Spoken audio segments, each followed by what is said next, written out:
This week's podcast is brought to you by Detective Dot and Full Fabric. For those of you who know Code Club, that's pretty much everyone, Sophie Dean was one of the first employees of the Code Club team. Now she's launching an amazing book you should know about and an inspiration for your little ones to be coders and creators this Christmas. The main character is Detective Dot, a 9-year-old coder and agent for the Children's Intelligence Agency. It's a story for kids 8 and over, where readers receive a top-secret personalised CIA membership pack in the post, filled with special missions and goodies. In the stories, you should expect to find farting selfie sticks, micro pigs on hoverboards, and the most high-tech children's spy agency in the world. To celebrate the holidays, EdTech Podcast listeners get an awesome 15% discount with the code PODCASTROCK. You can head to detectivedot.org to discover more. And having seen the book, the main character and the general ethos of the Detective Dot mission, I highly recommend you do so. Some more news and offers from Full Fabric later on in the show.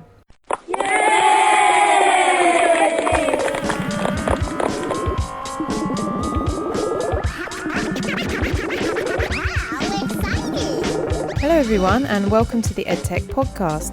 This is the podcast which brings together everyone involved in education innovation. Before we get started this week, a few things. First up, if you haven't already heard, the guys at Nesta are collaborating with Oliver Beach to bring you Rocket Fund, an online fundraising platform for schools, on a mission to enable teachers to innovate in their classroom. Current projects range from silk painting equipment to Lego Mindstorms and VR headsets.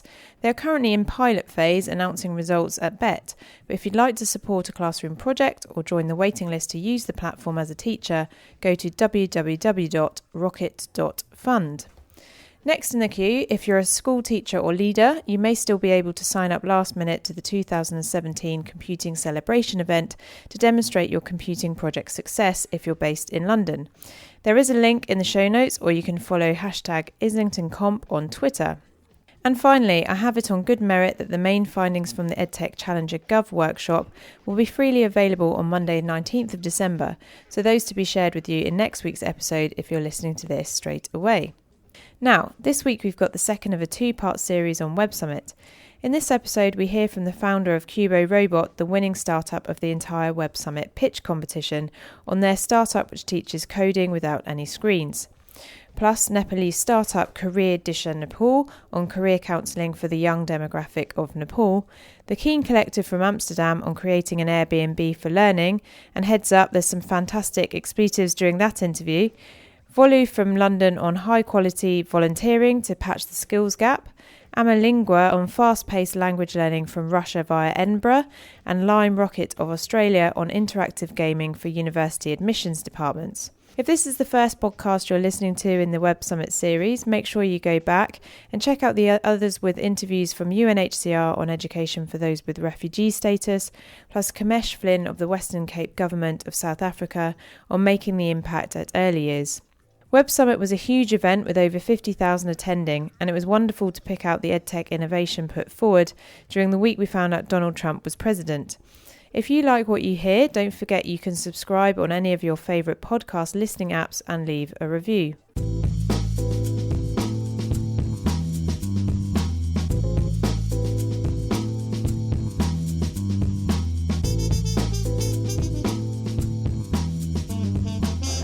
Okay, cool. So, what's your name? My name is Tommy Hudson. Okay, and what's your company? KUBO ROBOT. And where are you from? We are from Odense in Denmark. Great. And what brings you to Websummit?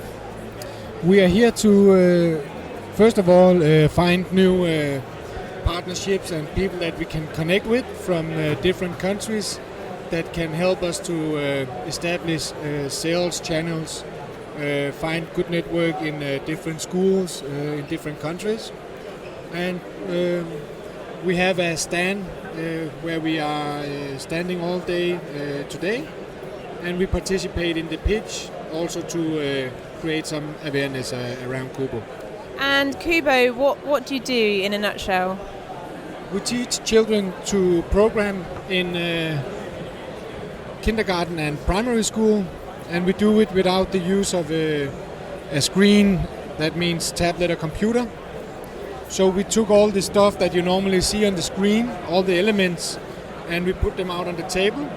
in form of small plastic cards, small squared plastic cards with a radio antenna in it, RFID, and the robot can then read these different cards. Interesting. So then the robot sort of is mobile, or enacts and visualizes what the programming instructions have been. And Yes. sorry, that's a very long sentence. And who are you aimed at? So I'm trying to get a sense of the people that are surrounding you here in this education part. Are they mostly for primary schools? Are they for secondary schools? Are they for higher education? So who's your main audience group? Our main audience is kids from 5 to 10. And the people that we meet here is everything from teachers to, well, in general, we experience that most people that have kids somehow in their life understand what we're doing and why we're doing it. They understand that kids will have a job in the future where they will work in close collaboration with technology.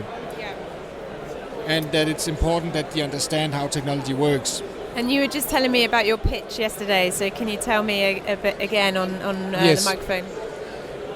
We signed up to participate in the pitch, and I went on the stage yesterday. I think there were maybe 50, 70 people, and the mic didn't work when I started, and the slideshow, I turned it off instead of changing the slides, and I thought it was a terrible pitch, and each we pitch in groups of 6, but somehow I won the pitch anyway, so now I have to go and repeat, but hopefully I will do it better today. And so what's the end of that pitching process? So, if you're successful in this round, is it about investment or? I know that this is the semi-final, I think, or it's the quarter, I don't know, but at the final you will have the opportunity to stand in front of 50,000 Websummit attendees and pitch your product. So that's at the end in the main... In the main stage. Very cool. Who's your biggest influence? My biggest influencer in the term of KUBO? Just generally, either personally that, made you go on this journey, or in education, or, some of the people that have made you kind of think quite deeply about what you believe in. KUBO started as a university project, and one of the people that influenced my thinking is an educational theorist, and his name is Seymour Papert. He comes up so often. Yeah. I guess so. But if I should then try to add another one, if Seymour Papert, most people know him within education, another one is Jerome Bruner. Okay. And he's also a constructionist thinker, like Papert and Piaget and so on. But he kind of put learning into 3 categories: text-based, image-based, and activity-based. And if you think about technology, you can see the normal laptop with the keyboard as very tech-based learning. You have the tablet with all the icon and images as image-based learning. And activity-based learning is when you engage in a physical space and you have a lot of feedback. And that's where robotics fit very well. Interesting.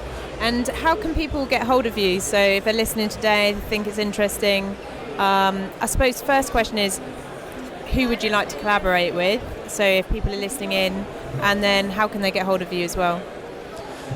Right now we are open to build relationship with people within the EdTech sector all over the world. So basically anybody who has a network that can help expand the reach of KUBO is in our interest.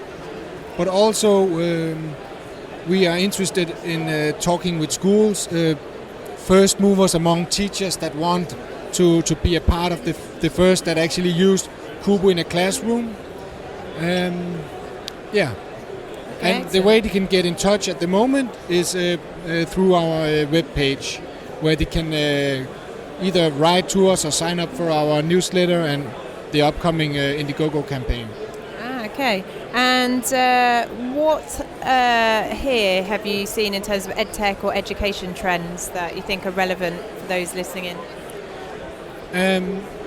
I see that a lot of the EdTech trend at the moment is, in my opinion, very much focused on delivering education or learning. So it's more like management systems that optimize the whole learning process. And I think we differ a bit from that. So we focus very much on the pedagogical value, the didactical values.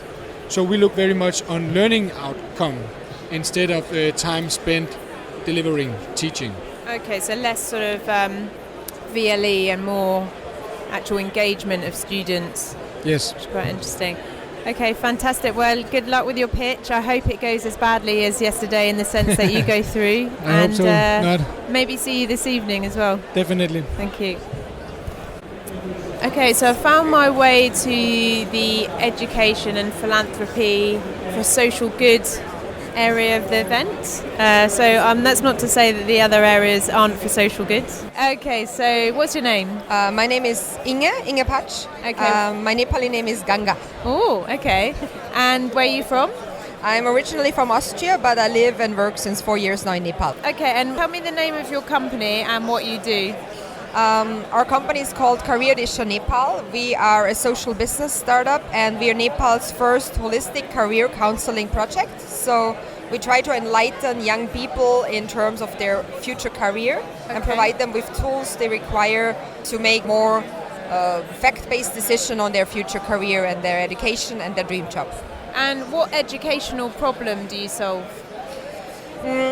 Most of the Nepalese are extremely young, so like 34% of the population is below 14, and many of them are the first one to be educated at all. So this means their parents are, many of them, subsistential farmers. They don't have an insight in neither the job market, what is a lab technician doing, nor the educational market.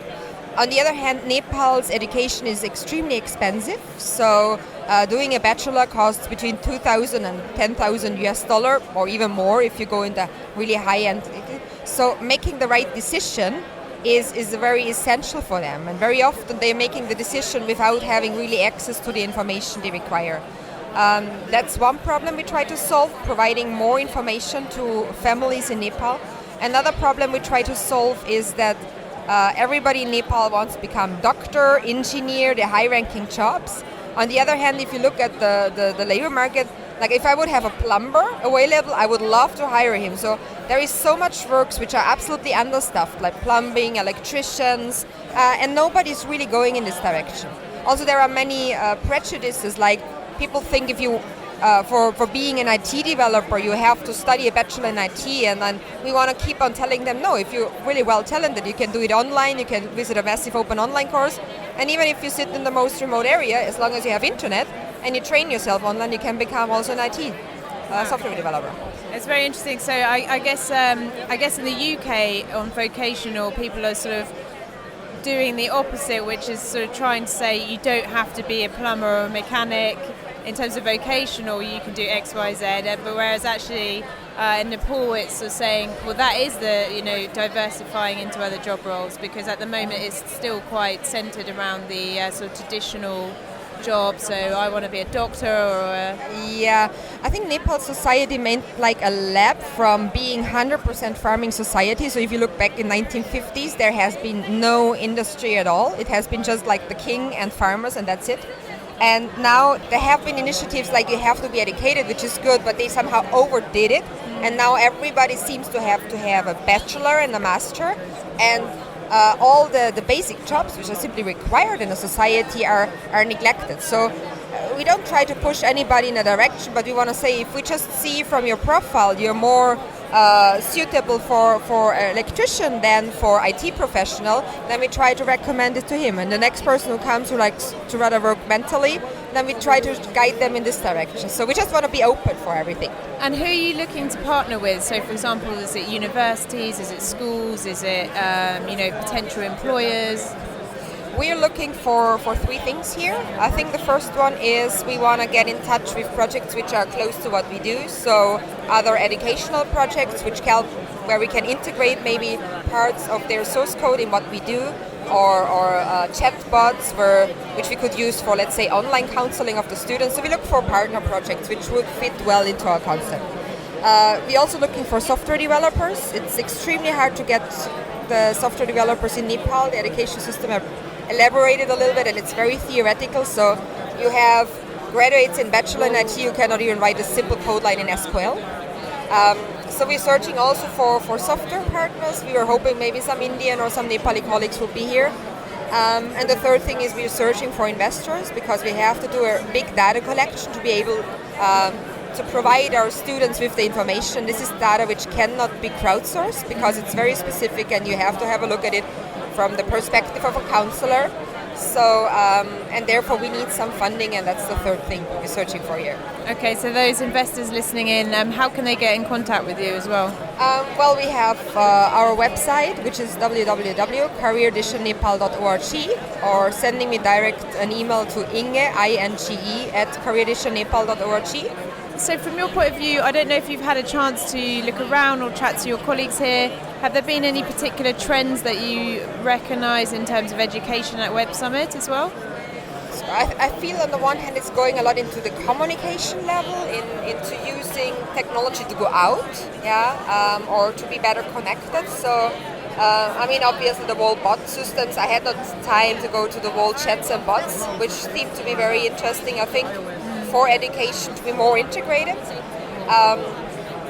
And the other one is education as a learning experience, where I saw this great project yesterday, Beat, who have developed this website where you can create an outgoing experience or a tour for learning outside. So I think that's a little bit an app, and you tell the app, I'm like 14 years old and I want to learn more about history. And then educators would have put on a real tour outside. So if you're in Kathmandu, it would tell you then go to Durban Square, and from there to go to Pashupatinath, and you would at any place learn a little bit about history. Yeah, thank you very much, Sophie.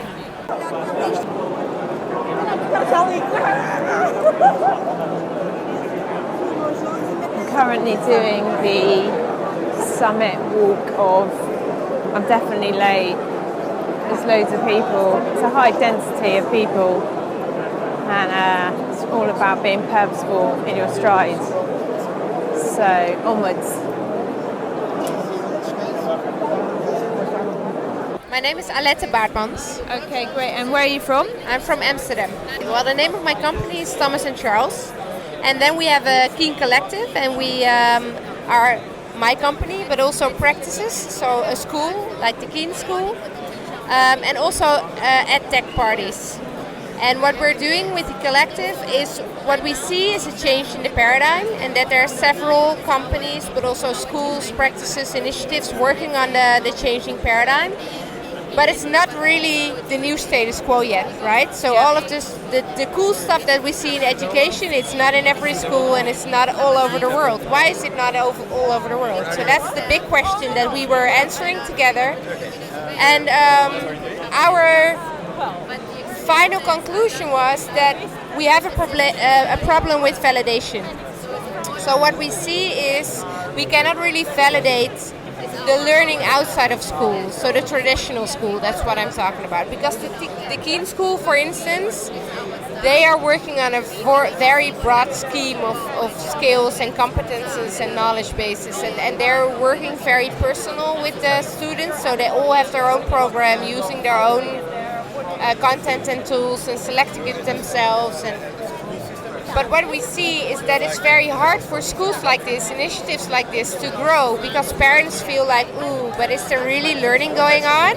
They all acknowledge that something different needs to happen, but it's very hard for parents to put their kids in a new sort of school because they feel, is it validated? Is it okay what we're doing there? Are the kids really learning what they need to learn?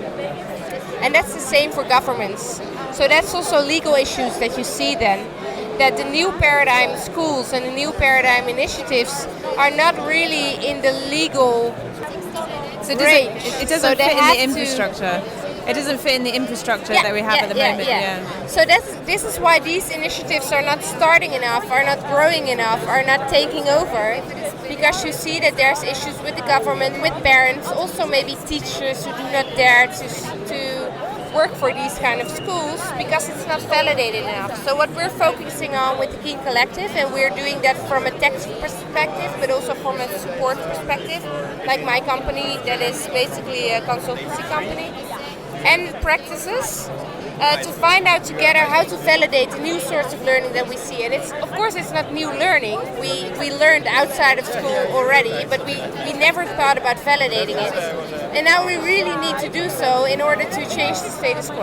And what's difficult for me is that I don't even like the validation point in education, you know? It's so stupid, and maybe in a few years we don't even have to talk about validation anymore because there's so many sorts of data that we can prove otherwise. But what I see now is that this is really why we're not getting further. So we have to focus on it, although if we see 5 steps in the paradigm, then it's my least favorite step. Yeah. So in your description here as well, so for the Keen School part of things, the Airbnb for learning opportunities, could you explain a little bit about what that means? Yes, well, what we see is that there's a wealth of learning opportunities online and also offline. And that what I would like to see is a platform for students, for every person in the world, because I think everyone is a student, that really helps us to guide through all of these options for learning, and it really helps us to validate what we're learning and developing. And that would be some sort of an Airbnb or a Spotify, I don't know, but it will tell you what your next step could be. So it will give you several options, but it helps you to guide yourself through all the options, because I think that there's amazing things out there, but how do you know at the right time what's for you? And what's for you means a certain level, but it also means a certain kind of learner.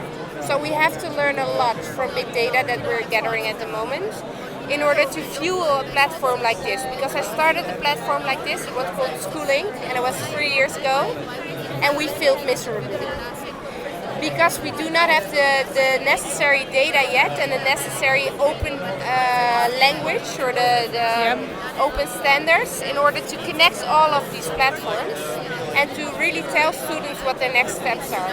So what we're doing now is we're doing this in practice. For instance, with the Keen School, we're finding out when do they use Khan Academy, when do they use Coursera, when do they use whatever platform there is.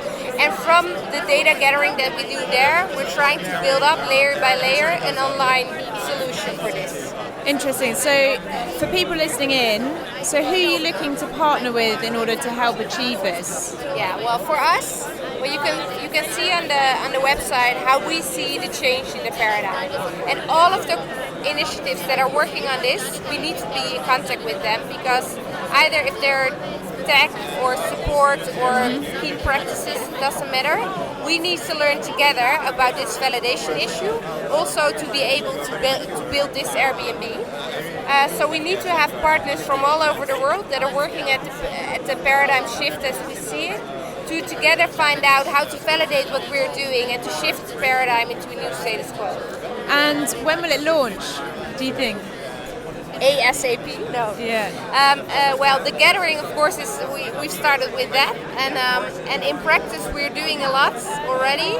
But I'm hesitant to start building the new platform because I found out that we have to do research first. So what we also need is research partners to come up with the right open standards to build the platform. Because the technology is not the problem. If we start that, that's going to be the easy part. The part that we're looking at now is the validation and the data gathering. And if we crack that nut, then we can start. And who do you work with? So, back in the UK, we have people like the Education Endowment Fund, people like Nesta, people looking to gather some measurable data on efficacy and impact, which sounds similar to what you're trying to achieve here.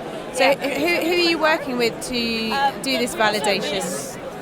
Well, just a month ago, I think, a new center started at one of the universities in Amsterdam, and it's called the Amsterdam Center for Learning Analytics.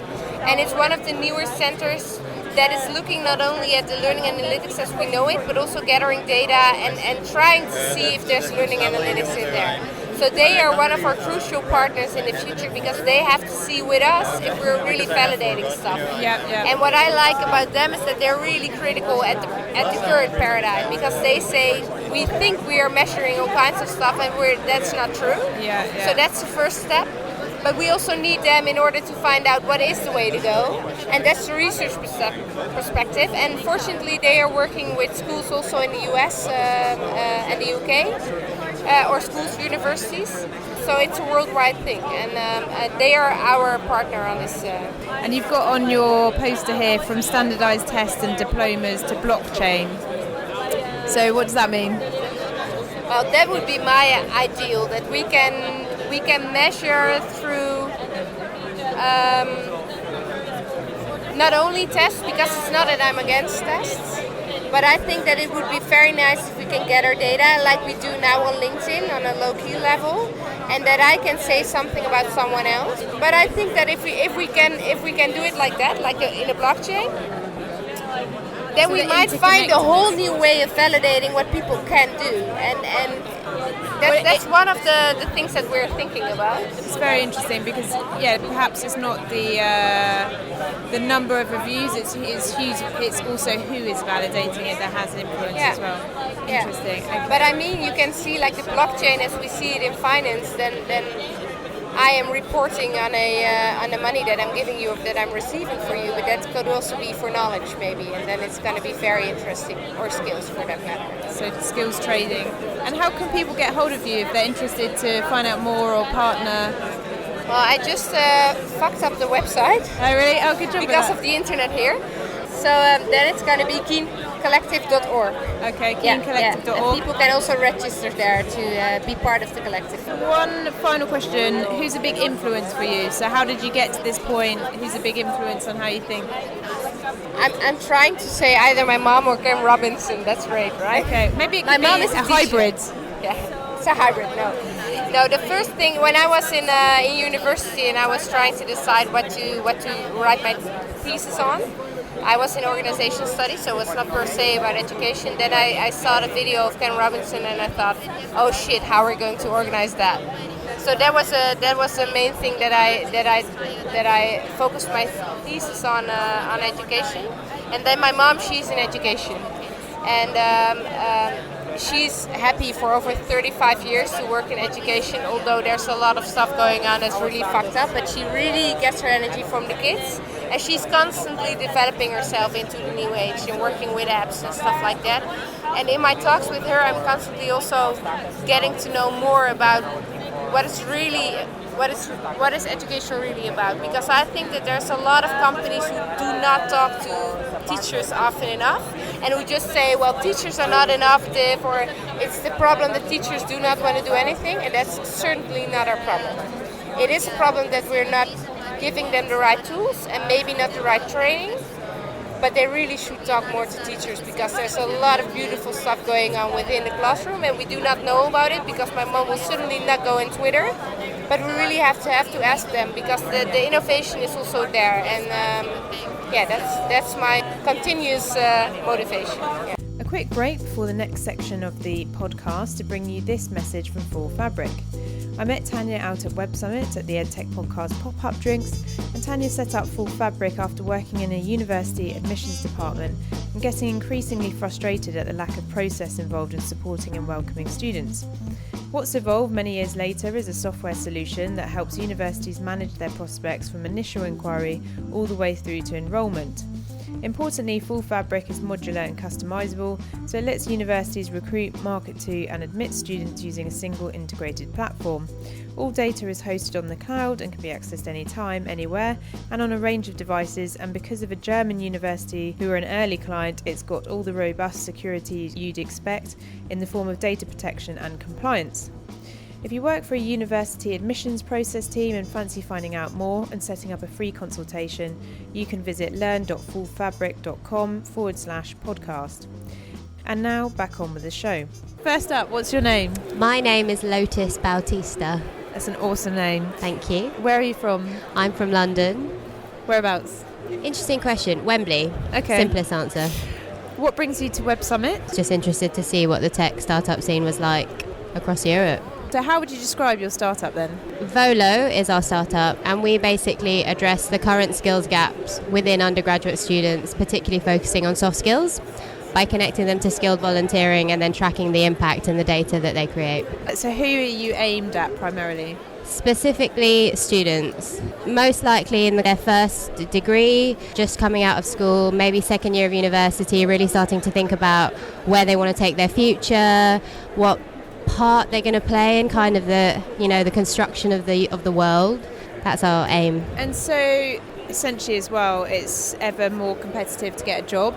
So you also assist those students to kind of bolster their CV in the sense of having a meaningful work experience and that kind of thing. Yeah, exactly. And I think it's also this additional piece of actually making impact and having value. I think that there's we have a misconception that internships and formal work experience is what most people need, but if you are a 19, 20-year-old going into a very big company, there's very little you can actually do because you are not qualified and you haven't been trained and you're not skilled yet. It's difficult to do something actually impactful. Whereas if you go into a smaller organisation that's a charity that really wants to learn from you and is very open to your suggestions, there's much more that you can create and much more like physical impact. If we go by the STAR method of an interview, that result that you provide is actually significantly more useful than what you might do in an internship. How long has the startup been going? Just over a year. And who do you work with currently? So we currently work with 8 university partners, primarily based in London, but we're also working with Teesside up in the north and Southampton. We have an ambassador in Southampton in the south. We also have 30 charity partners who we're sort of facilitating the connections for, and a few other corporate partners. What EdTech or education trends have you noticed at Websummit? Interesting question. I have noticed that our current education system is not prepared for where the workforce is moving. I mean, I've been to a lot of talks today about the future of work, and there's been a lot of very interesting, scary and positive conversations about the fact that many people will lose their jobs. But as a result, we are creating more jobs, but they're much more focused around technology. And from my experience of being a teacher and now kind of transitioning into the startup world, I can see very clearly that we're not ready for it. So something has to change, and it will be interesting to see how we respond to that, basically. How can people get hold of you? So we are on Twitter, Volo for Change, Facebook, Volo Group. They can also email me, lotis@volo.org.uk. And who primarily would you like to hear from as well? So who kind of connects into what you do? So we'd really like to hear from universities that kind of recognise that gap. I know that lots of universities already do. So anyone that's interested in working with us to kind of leverage the volunteering experience of their students, any employers that really want to put volunteering centre stage. There's lots of very interesting research behind the importance of volunteering in the recruitment process, but also charities that need the support. We're very big. We really want to hear from charities that would like a student skill set to improve what they do, mainly, and obviously students themselves to use the platform and continue to develop it and grow. Biggest influence. So if you think about, I don't know, whether it's a thinker, a book, is there anyone that you'd like to shout out in terms of, you've obviously made quite a journey from teacher to your startup. Anyone that you go, oh, actually, when I heard that or when I read that, that was a turning point for me? So my influencer actually goes back to when I was 11, and it would be my old head teacher, a woman called Elizabeth Phillips. She was the head teacher of the school that I went to. She was like an Amazon. I love her already. She should be at the Women in Tech bit. I mean, she was absolutely amazing. She took the school that I went to from being a very, very underperforming school to one of the top performing schools in London. At the time, I think one of the best in the UK. Do you know what was the school called? St Marylebone. Okay.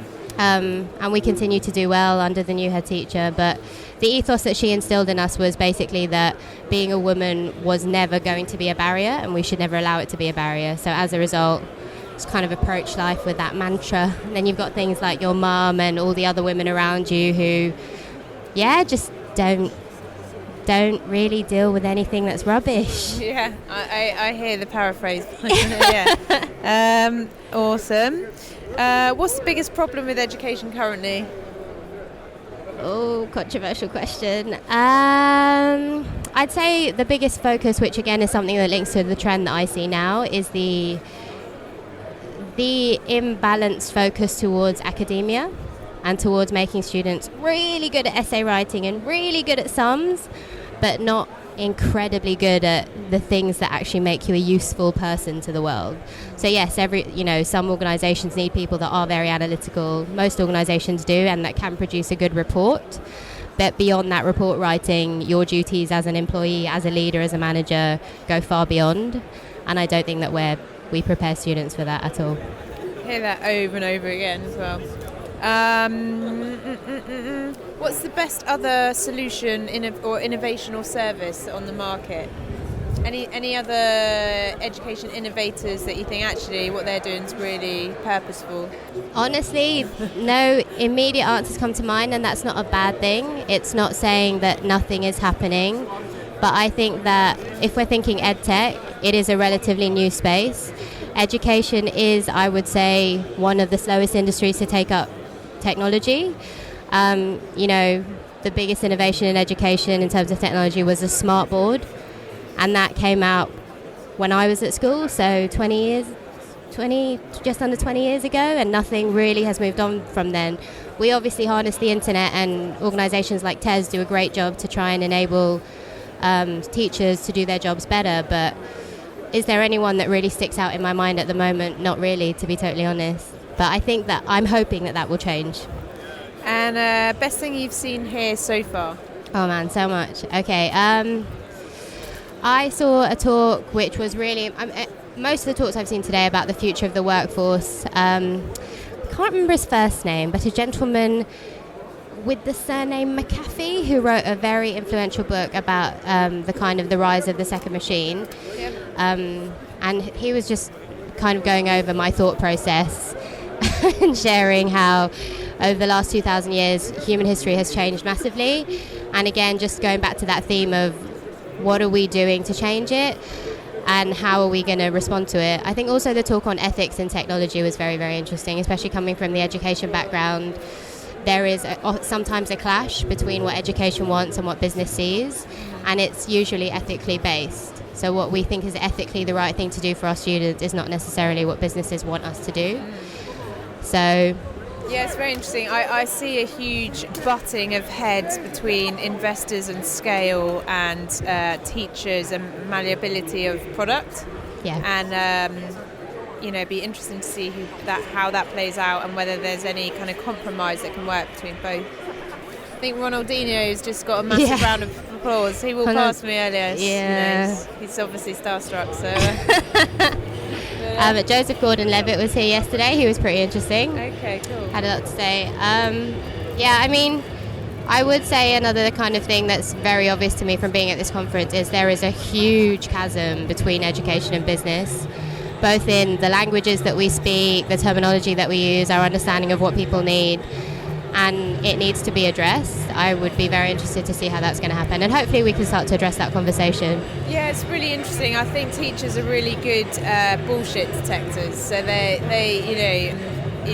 just able to cut through to what's important. And just off the top of my head, I wonder whether a lot of the language that's used here, it's almost like how can we seduce investors? So like how can we make this sound as sexy as possible so the money just comes spilling in, whereas with teachers you almost need to do the reverse. So it's like how do we make this sound as functional and clear as possible? So yeah, the language is totally different.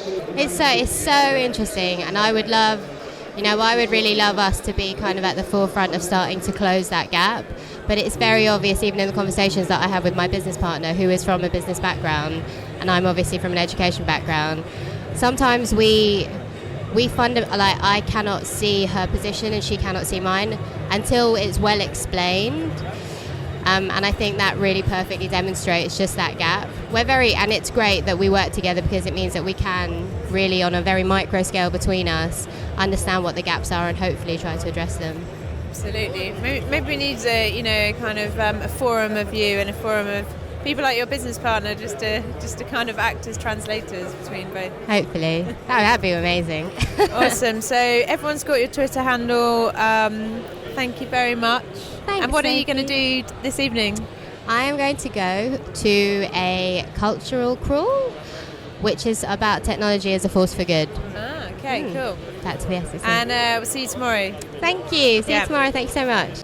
So, I was going to ask you, Rosita, to talk to me a little bit about how on earth you cope with all of this data. How do you gather it? How do you deal with it? How do you archive it?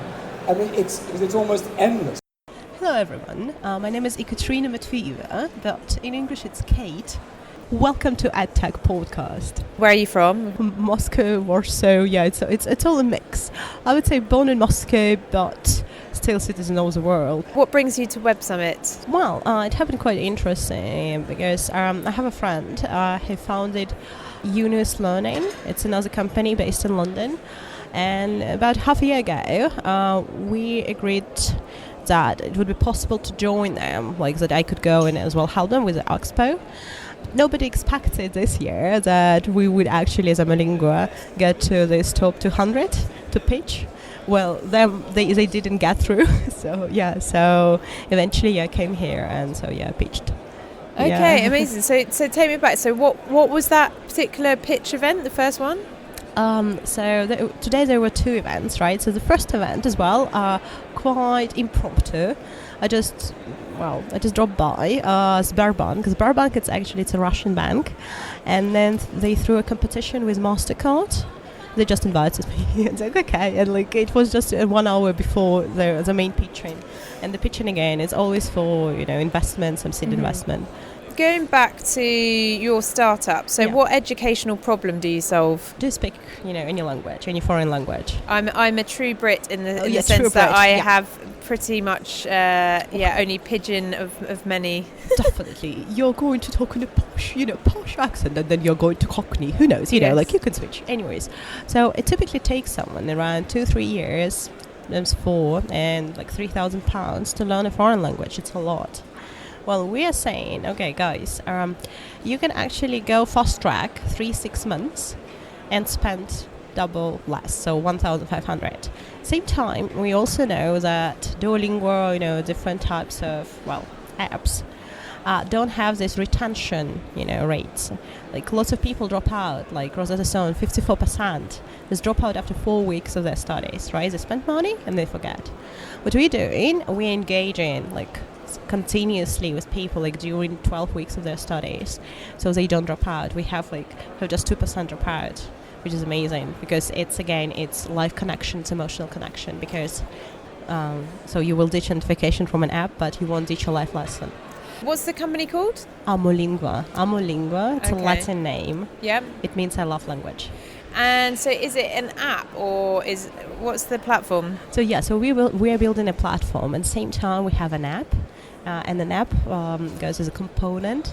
It's a video app that records your progress. What does it mean? That between lessons, apart from communication, you also have tasks with deadlines. Like, hello, Sophie, you have 24 hours, please complete the task. And so there are videos or audios, grammar. So when you have to express your opinion or you have to retell the story, so you can write it or you can record it with a video. It goes to your profile. Okay. And then we can comment as a team of tutors on your mistakes. Yeah. And then you have all these videos as a timeline from week 1 to week 12.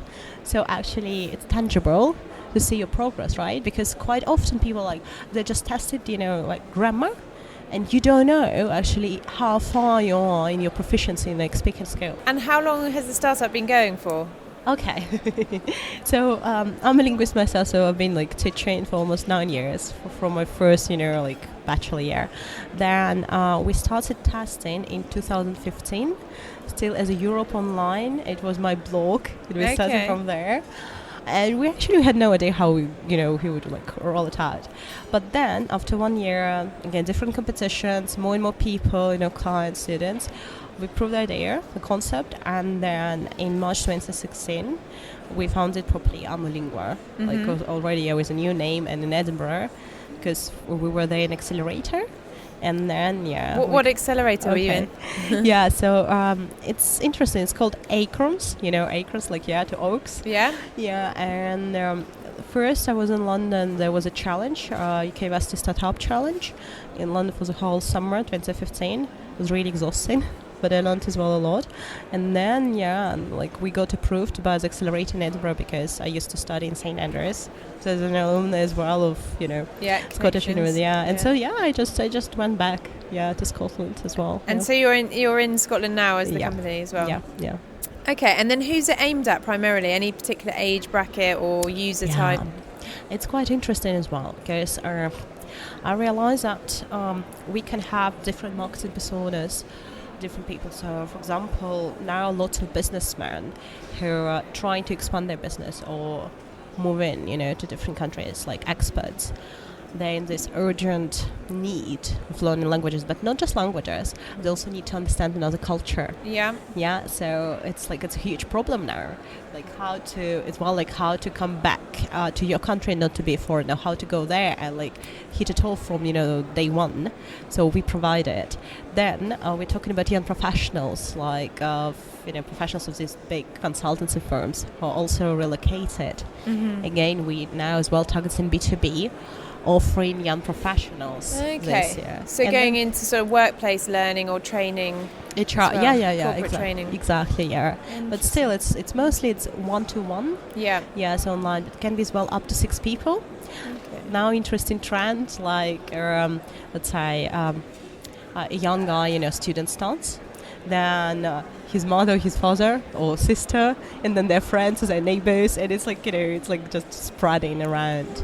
And then definitely students. Why? Because they are looking for internships abroad, right? Or more career opportunities. So they come to us and they say, okay, we need this by summer. Okay, it's springtime, so you have 3 months. Yeah, let's do it. It's interesting because there are a few coder boot camps out there which are definitely all about learn coding in 3 months and make yourself more employable. So I suppose yours is the same model but for languages. How many tutors do you have on your network? Yeah, so we have a particular network of tutors. Currently we've trained 65 and we are now as well training around 15, so it's around 80. And the aim is to get this year golden 100 as I call them. Why so? Because we have this hierarchy system starting from supporting tutor, then going to leader in one, team leader, and then going to country manager basically. They are associates, right? So they are not a marketplace where they're offering their services. They're actually formed into teams for a particular language where they can provide their knowledge or skills. Yeah. Okay, and then how many languages as well? 22. 22, wow. And each tutor is also speaks 3-4 languages. Yeah. Lived in another country, and has some teaching experience and then trained with the methodology, yeah. And so on your, your Websummit profile, so mention an awards. So can you tell us a little bit about that and who provided it and that kind of thing? All right. So last year, exactly a year ago, there was a Global Entrepreneurship Week. And to our surprise, as we were still testing, it wasn't a proper project, we got selected among top 50 startups and then among top 20 by CNBC. Okay. It was shocking. So is that the media outfit? Yes. And it was there were over 800 applicants. Wow. So around the world, I didn't expect it. And I just remember it was late evening, Friday, 19th of November. I was so shocked. I didn't know what to do. I just put on my trainers and went running around meadows. People were like, are you crazy? Yes, I am. Because you don't know what to do with this. And then it actually was catalyzing because on the very next day, on Saturday, we had lots of applications. People wanted, to have a trial. They were like over 100 the first day, and nothing was automated. So we had to fill it in, Really? Yeah, it was crazy. But then, we solved this. We adjusted, and then on Monday, it was better. Yeah, because still there was a flow. Are you looking to connect with schools directly, or is it more a kind of one-to-one I would process? say we are looking, we're investigating, we're talking, because definitely there's some synergy that schools are lacking this proper, let's say, intensive yet training. However, still we need, to see how it works, because we've tested it, we've tested it with companies as well. Now talking to universities, like in Latin America, for example, colleges. Yeah, so perhaps, we'll start from there. And so we're here at Websummit, and I've literally just pinched you straight off of the pitch. So you've had 2 pitches today. So can you tell us a little bit, first of all, like why you're looking for investment, and then also what the experience was like pitching for investors here?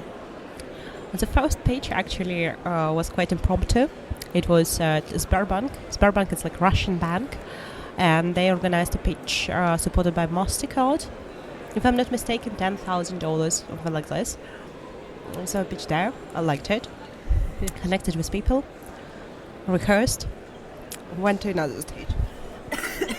Sorry, this is because you've been so intense on the pitching. Yes, exactly. It's the glamorous life of a startup. Oh yeah, and same time just checking as well on workflow. Indeed.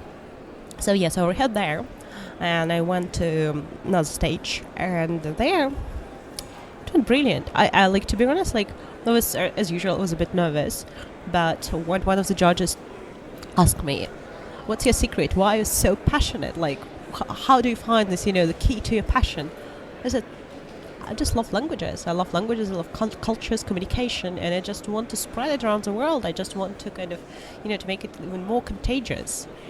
And it seems like something happens, some chemistry happened there, in the room. So let's see how it goes.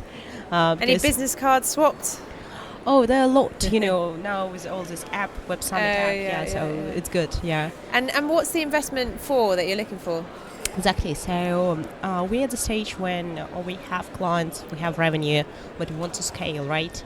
And so definitely we need money to hire people, also to invest into the platform, more developers, and then marketing, right? So we have proven, results. Let's say, that we invested in marketing, but still we would like to go to a more global stage. So that's the main, reason why we're looking for some money. Yeah. Okay, amazing. And so if people are listening, how can they get hold of you as well? They can check my TEDx talk about language alter ego. It's like a spin-off. Actually, Amolingua is basically a spin-off of my dissertation. Then they can actually find as well a book, Language Alter Ego, talking about this next level of communication when you already speak a language, but still you need to get grasp of another culture. And are you on Twitter at all? Yes, of course. So Twitter, you can find us Amolingua. Sounds good. And then just very quickly, so how were you at Websummit yesterday? Yeah. I don't know if you've had time, but are there any other education trends or EdTech trends that you've noticed here? Well, I would say that corporate learning is quite taken, it's been so, this UNIS learning, so there as well, guys are taking, their businesses next stage because they're educating corporates, and they're going as well participating in trends. So they're revolutionizing corporate learning, corporate training. And I think it's fascinating, and at some point I think we'll come as well to the stage and just look at it now. Yeah, I'm waiting for the EdTech or the education stage to appear at Websummit. I think for the last couple of years I've been surprised it hasn't popped up yet, but I feel that it's imminent anyway. So, well, fantastic to meet you, and good luck with everything. And are you sticking around for the rest of the week, or? Yeah, I'll be here. Okay, yes, excellent. Yeah. And congratulations, because you picked up your... What was it, last week? Oh, yeah, one of my diplomas, multiple diplomas, that I graduated from Spanish University 4 years ago, That's fantastic. Well, congratulations on that, and have a fantastic rest of your week. Thank you so much. No problem.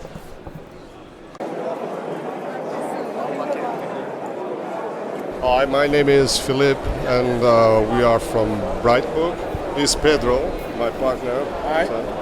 Hi there. Thank you so much for your invitation, Sophie. It's a pleasure to be here. We're going to go rapid fire. First off, what's your name?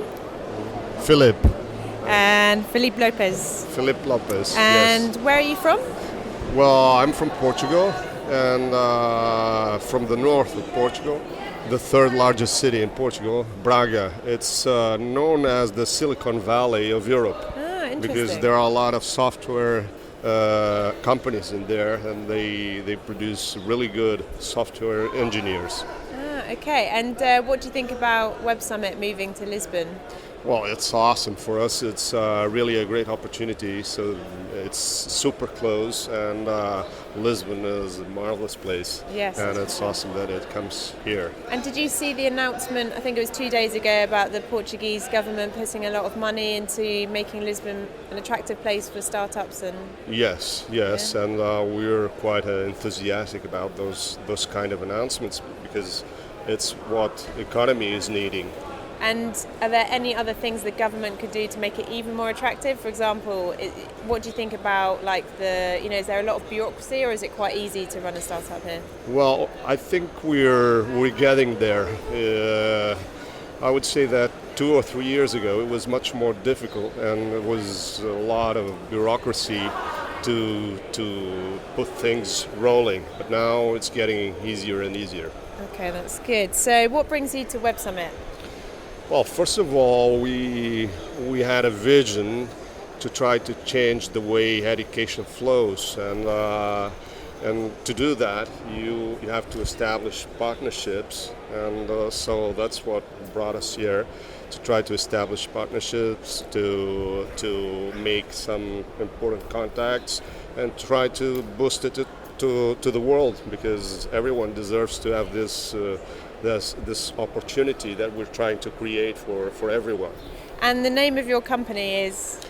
Well, it's Be Bright Book. It's like we want you to be bright, because as you can see, for instance, in let us say Got Talent, everyone has got talent, so everyone is bright, everyone has that capacity. Sometimes they just lack the tools to do it, and that's what we did. We tried to build a universal tool for everyone with no special skills, as long as they have really a valid knowledge that is valid for someone. It doesn't need to be really valid for a lot of people, because if it's valid for 5 or 10 people, you just can put it there on our platform. You can build it easily, and you can create value to your content. And how long has it been running for? And also, to describe it, so who's it aimed at, and what is it in a nutshell? Actually, it's going to be launched this December. Okay. Next month, that's when we're going to be launching it. And it's we built it to really change education, so it's for anyone. Even kids can do bright books and spread them all over, because all of us, we know examples of kids that kept very good notes, for instance, from school classes, and I think we all studied by those notes. There was always 2 or 3 people that were amazing doing notes. Now they can publish them, and they can even earn some money from that. So the basic premise is going back to school days when you're like, can I copy your homework? Yeah, that's a little bit extreme. No, but the premise is those people would take amazing notes. Yeah. When they're revising or when they're learning, is they can share those. Yes, not only that, but and they can share those notes, and now they can enhance them with multimedia content of any kind. You can put sound in there. You can create movies to better explain what you want to explain. You can do a lot of things. You can even, it's not meant only for that. You can even, if you're an artist, for instance, you're a musician, well, you get a lot of trouble to get your albums published. Nowadays, you can publish your album in our platform and enrich your musical album with movies contents, with let us say, imagine you are a fado singer here in Portugal. And but you're not that well renowned fado singer.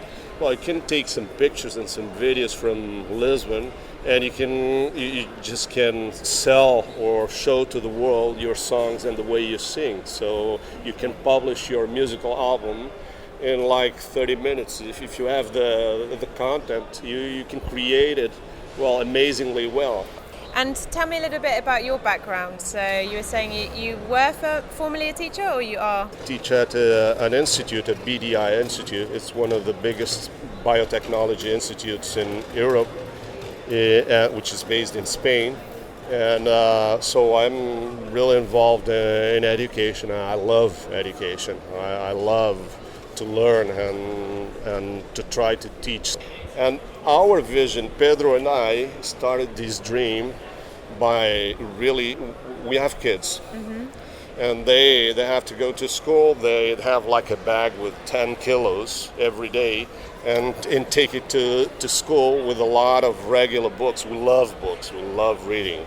I mean, but we don't see any sense in that, because of course regular books are really needed, but today, let us say, we have so much more than that.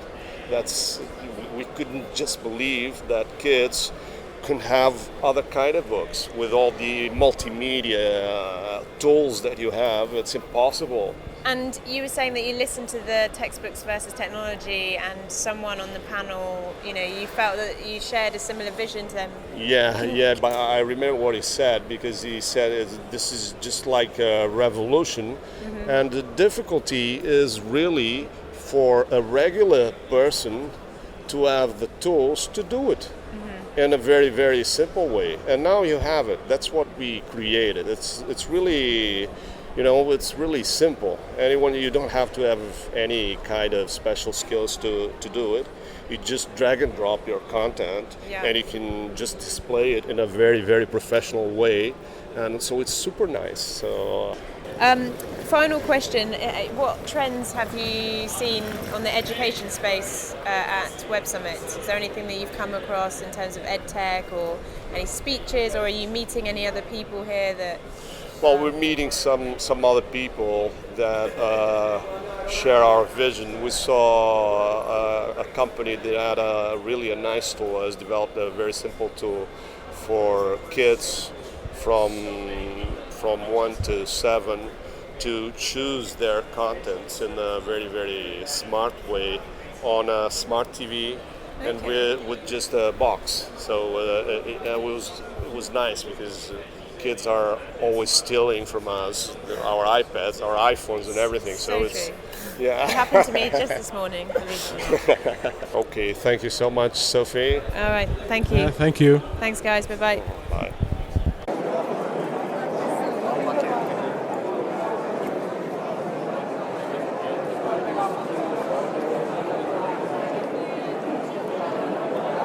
Okay, so what's your name? Hi, I'm Laura.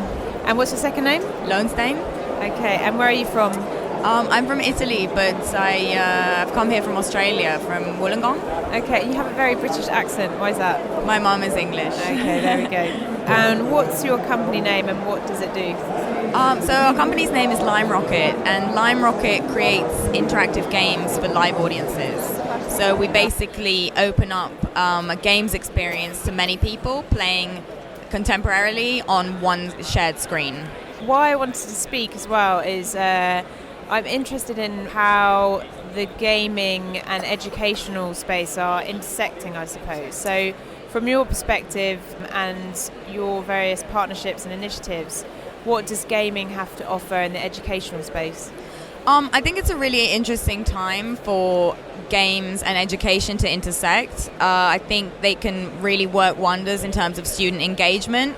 Universities and schools are just continuously looking for new ways to bring in students and to educate them about the possibilities during their study and what can follow.